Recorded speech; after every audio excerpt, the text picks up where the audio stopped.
اچھا مفتی صاحب، جیسا کہ آپ نے سنا کہ آج کا اعتراض جو ہم ڈسکس کرنے جا رہے ہیں وہ یہ ہے کہ مغیرہ بن شعبہ رضی اللہ تعالیٰ عنہ جو تھے، ان کے متعلق کہا جاتا ہے کہ وہ ممبروں پر علی رضی اللہ تعالیٰ عنہ کی توہین کروایا کرتے تھے، تو اس اعتراض کی کیا حقیقت ہے؟ بالکل جھوٹ ہے، اس کی کوئی حقیقت نہیں ہے. جی یہ چند ضعیف روایات پکڑ کر شور مچایا جا رہا ہے.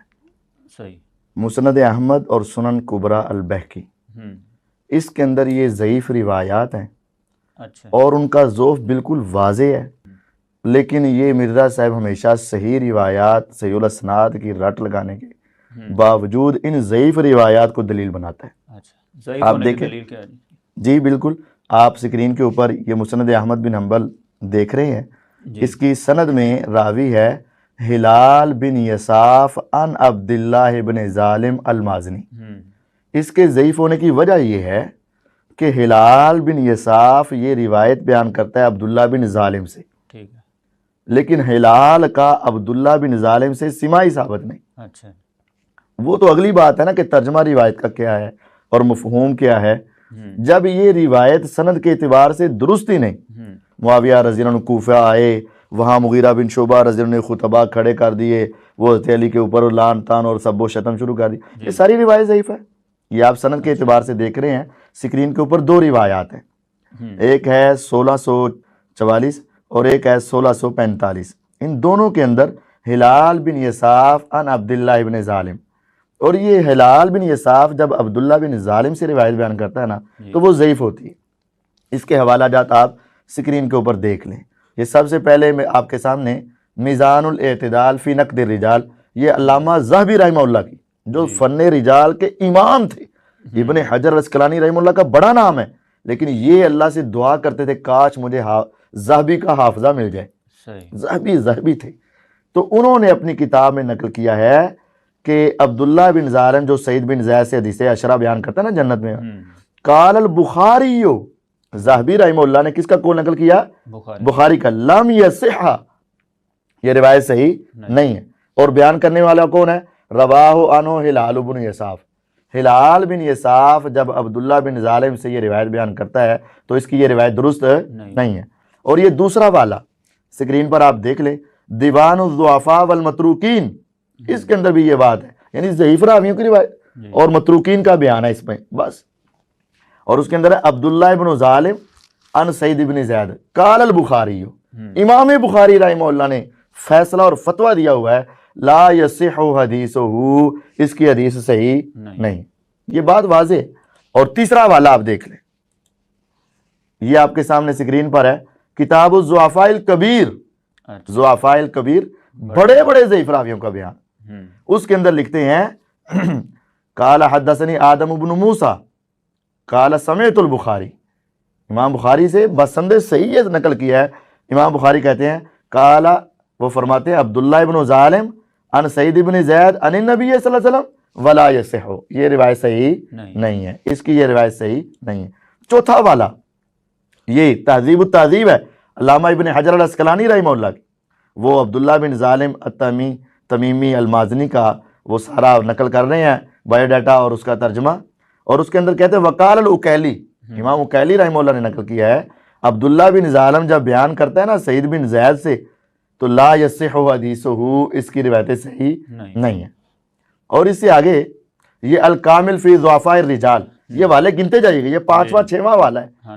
الکامل فی ضعفاء الرجال، سارے ضعیف راویوں کے بارے میں امام ابن عدی رحمہ اللہ کہتے ہیں. اور انہوں نے تو پوری سند بھی لکھ دی، حدیث بھی لکھ دی. یہ آپ سکرین پر غور کرتے جائیں کہ قال البخاری عبداللہ بن ظالم عن سعید بن زید عن النبی صلی اللہ علیہ وسلم ولم یصح. اب یہ روایت بیان کرتے ہیں نا عبداللہ بن ظالم سعید بن زید سے وہ اللہ کے نبی سے، یہ روایت صحیح ثابت نہیں ہے. پھر انہوں نے نیچے پوری سند نقل کی، اور اس کے اندر بھی دیکھ لیں دوسری لائن میں ہلال بن یصاف عن عبداللہ بن ظالم عن سعید بن زید قال اشہد علی تسعۃ انہم فی الجنہ، وہ آگے پوری روایت نقل کی. تو انہوں نے نقل کر دیا کہ یہ روایت سند کے اعتبار سے صحیح نہیں ہے. ایک اور والا، اور یہ والا تو مرزا صاحب نے اپنی کتابوں میں بھی دیا ہوا ہے. اور مرزا صاحب کی یہ خیانت دیکھیں کہ علامہ نسائی رحمہ اللہ نے، امام نسائی رحمہ اللہ نے کتاب السنن الکبریٰ میں پہلی ایک روایت نقل کی، اور اس کی سند میں ہلال بن یصاف عن عبداللہ بن ظالم تھا.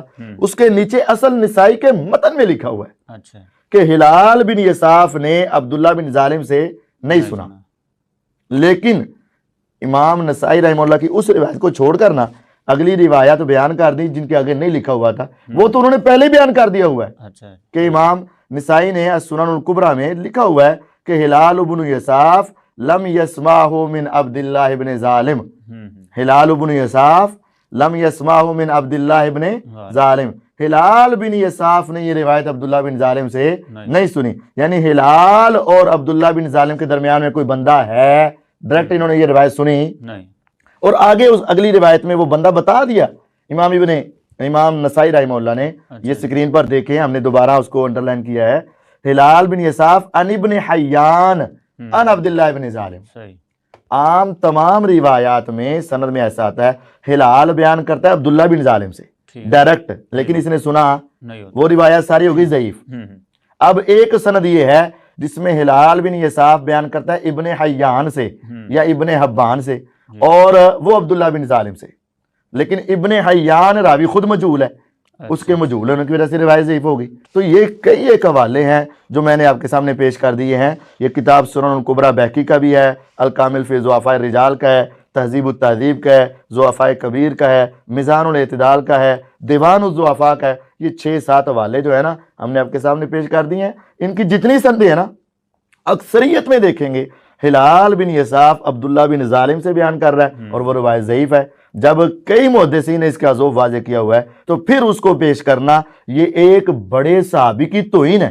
پتہ ہے آپ کو مغیرہ بن شعبہ رضی اللہ عنہ نبی علیہ السلام کے قابل اعتماد صحابی تھے۔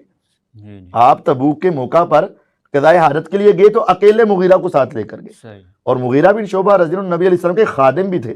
آپ کے موزے اتارنے کے لیے نیچے جھک رہے ہیں اور آپ کو وضو کروا رہے ہیں۔ اتنے عظیم صحابی پر اس طرح کی ضعیف روایت کی وجہ سے تہمتیں لگانا، یہ مرزا صاحب کو مبارک ہو، کوئی صحیح العقیدہ مسلمان یہ کام نہیں کر سکتا۔ تو یہ ضعیف روایتیں۔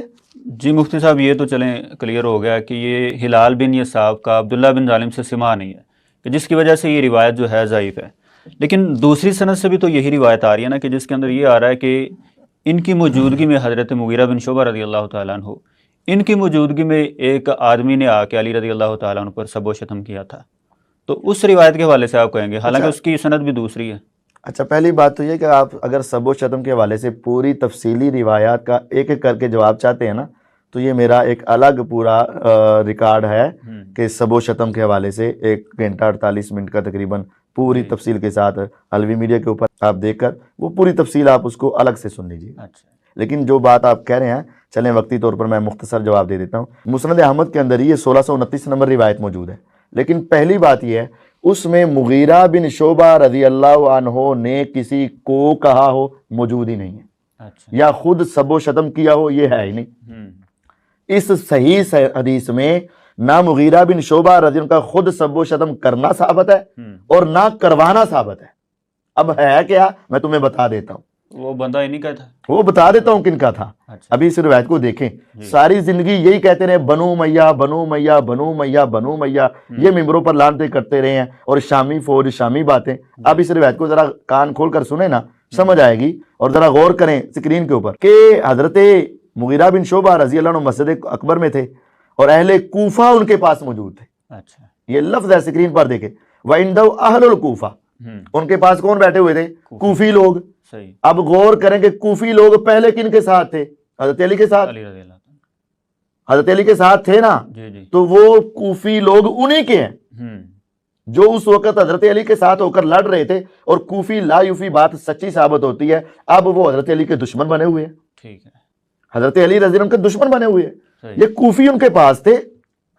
فجاء رجل يدعى سعید بن زید، حضرت مغیرہ بن شعبہ رضی اللہ عنہ کے پاس سعید بن زید رضی اللہ عنہ آئے، صحابی اشرم بشرہ آئے، ان کو مرحبا کہا، مغیرہ بن شعبہ نے ان کو اپنے پاس بٹھایا اس چارپائی کے اوپر یا پلنگ کے اوپر۔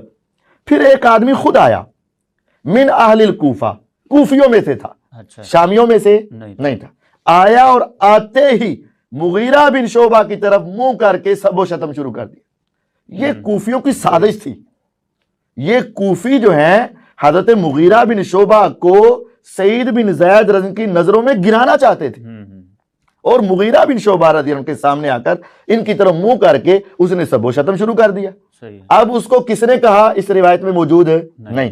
وہ کون تھا؟ کوفی تھا، وہ شامی نہیں تھا. حضرت مغیرہ کا حکم ہوا ایسا نہیں، مغیرہ رضی اللہ عنہ نے خود کہا ایسا نہیں، کوفی بندہ ہے اور اس نے آ کر یہ شرارت کی ہے اور اس نے ساب کیا حضرت مغیرہ رضی اللہ عنہ کے کہنے کے بغیر اور ان کے حکم دینے کے بغیر. تو سعید بن زید رضی اللہ عنہ نے فوراً اس کو ڈانٹ دیا، روک دیا اور کہا مغیرہ تیرے سامنے یہ ہمیں یہ کہہ رہا ہے.